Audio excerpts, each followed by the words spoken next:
called devotee care. In Sanskrit, it means Vaishnav Seva. It means serving the other devotees. And also, as was mentioned, it isn't limited to just devotees because it's described according to our teachings. Jivara Swarupoi Krishnara Nityadas. Jivara, Jiva. All jivas, all souls are their swarup, their eternal identity or their eternal relationship. Jivara Swarupoi Krishnara Nityadas. Nitya means eternal and das means servant or service, in service. So their eternal identity, all jivas, all souls, wherever there is a soul, and there are souls everywhere on this planet, 8 billion plus now. God knows how they count that, but anyway, 8 billion. I don't know how many in Columbus, but they're leaving out so many jivas, right? Just around their jivas, outside the trees or jivas, their souls. Anywhere where there's something growing, something that comes into being, stays for some time, grows, produces some byproducts, and then dwindles and ultimately fades away. That means the presence of the soul is there. The soul is there. So all of these living entities, they're also eternally parts and parcels of God, of Krishna. So actually we have, as we'll discuss later, a connection ultimately with all living entities, with all living beings. And so therefore, if we see like that, if we have the eyes to see in that way, and the Bhagavad Gita explains that once we develop the eyes of knowledge, then we can see the world in a different way. So like that, we try to cultivate a higher intelligence, and with this higher intelligence, the world transforms. So it's not necessarily that we're able to change the world around us, but we are able to change the way that we see the world around us, the way that we process the world around us. So like this, we'll be discussing on this topic of devotee care. And the principle of this is around nurturing healthy relationships. I don't know about any of you in this world, but one of the things I found the most difficult in life is relationships.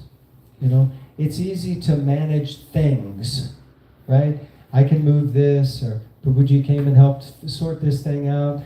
Doing a computer program is easy. Sweeping the floor, cleaning the dishes, that's good. But as soon as another living entity comes into the region of me trying to do something, immediately there is often a conflict or problem, right?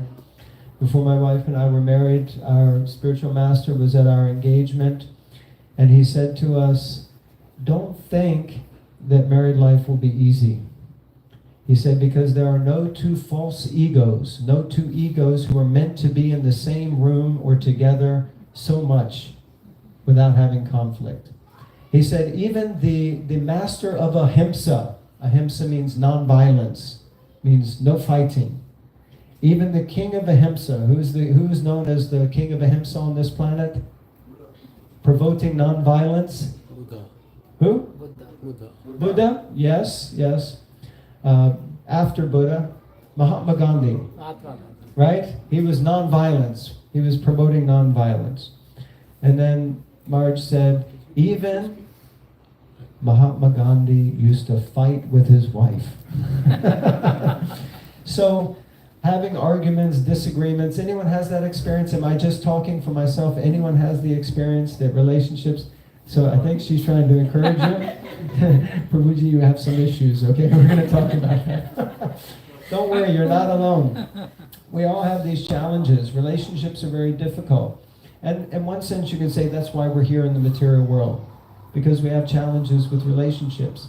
And if you look at any of these pictures, as I mentioned earlier, the pictures of the spiritual world, you see that there are so many different relationships. In fact, it's all based on relationship. Or the Sanskrit term is rasa. Means there's some exchange. And there are different types of relationships. So like this, relationships are a big thing. And my revelation is that I'm not going to enter into that picture, into the spiritual world, until I figure out how to have good, healthy relationships. And where does that start? Huh? With us. It starts with us, and it starts right here, and it starts right now.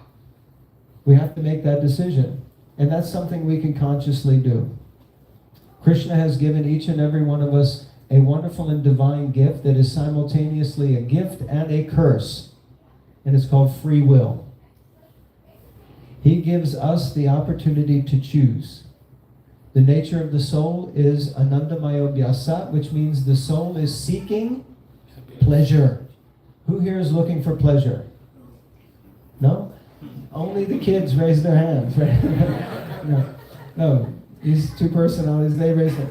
So no one else here is looking for pleasure? Good. So we've got the whips and the torture items, right? Everyone who came tonight. No one. Everyone's looking for some pleasure, right? We might try to deny it, but we want to experience some happiness and joy and bliss. That is the nature of the soul. It's searching for pleasure.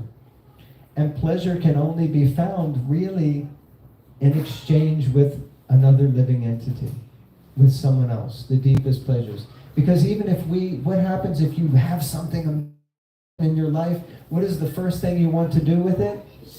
Share, right? That's why these things are so important now. That's why Facebook and WhatsApp and all these things, because everyone just wants to share. Everyone wants to share with someone else. So this is the nature of the soul, to want to share like this. So this is the point of developing these relationships. So I have until 9:30, 10 o'clock, they told me? Till midnight. Till midnight. We're good till midnight? This guy's like, hey, I'm ready till 1. You know? He's all for it. No, what time, honestly? Till 8. 8. 8. Yeah. Okay, so we have about half an hour. So I like to make it interactive, mainly because I think it must be so boring for all of you to sit there staring at me. So, why would you want to do that? And this isn't so exciting either, but we'll get into this. So now what I'd like for you to do, and the likelihood is that you're sitting next to someone that you possibly know, yes? Because that's what we all do, right? You come into a room of people, and who here doesn't know everybody in the room? Is there anyone? Okay. Who here knows everybody in the room? Okay, so nobody knows everybody. That's good. Only Krishna knows everybody in the room.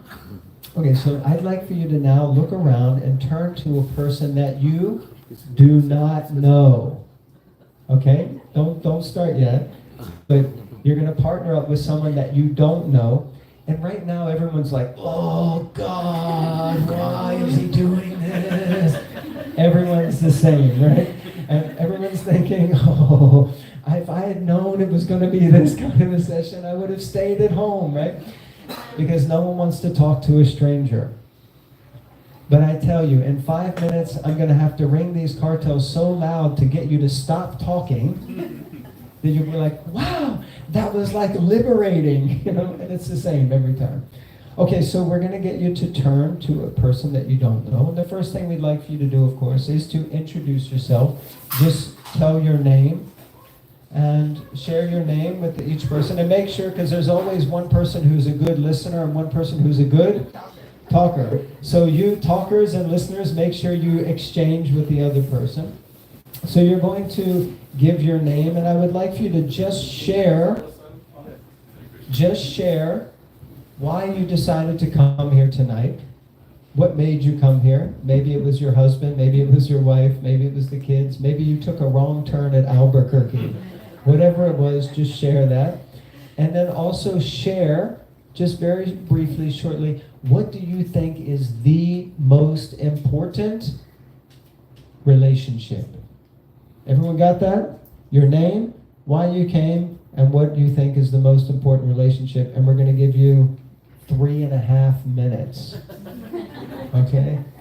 So, ready? On 3. 1, 2, 3. You're off. Do you two know each other?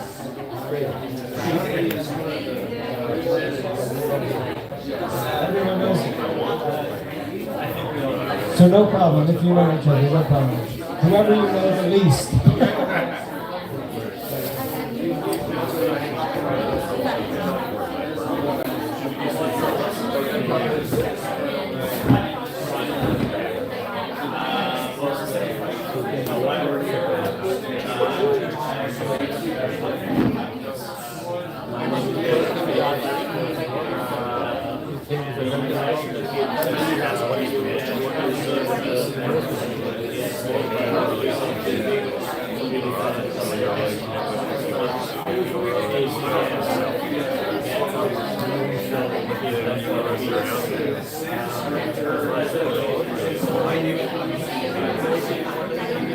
What is the most important relationship or what?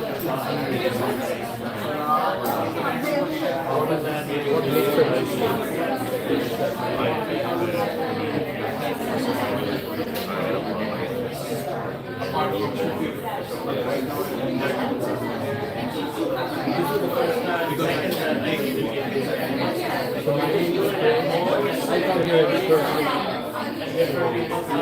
I come here because I come here to glorify God. I'm here about the most important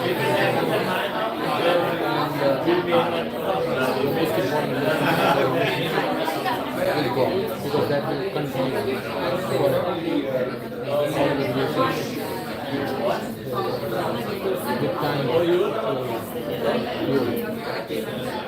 reveal the part of the person who loves you. My name is the relationship with God. There's a soul that's part of God. So that relationship is good.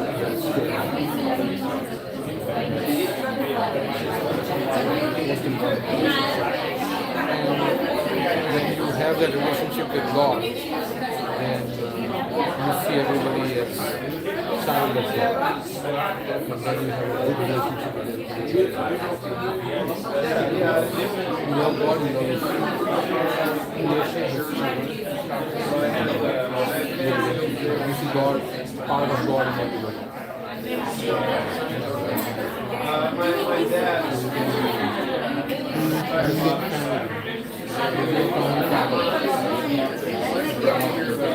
That individual peace and unity with the common sense. Otherwise, you are just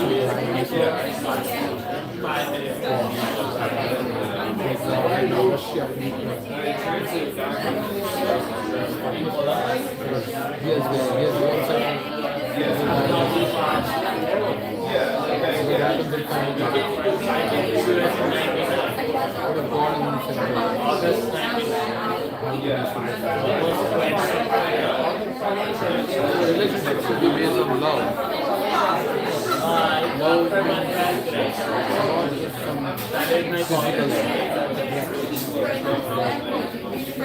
loving the person who's spiritual being. Because physical appearance will change. External influence, those things can be lost. So if my love is based on the external, then my love is not lost. It will not stand the test of time. Because if I love you as a person, I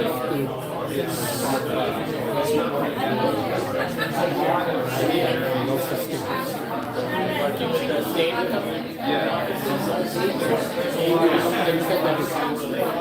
Empathy is also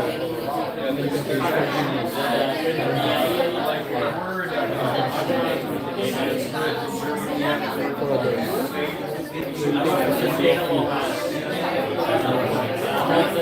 You worry about the needs of the other person, not just dominant.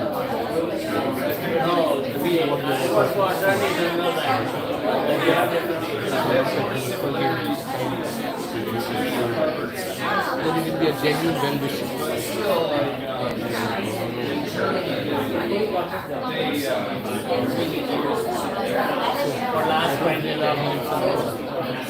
I work with the freelancing, I work humanity.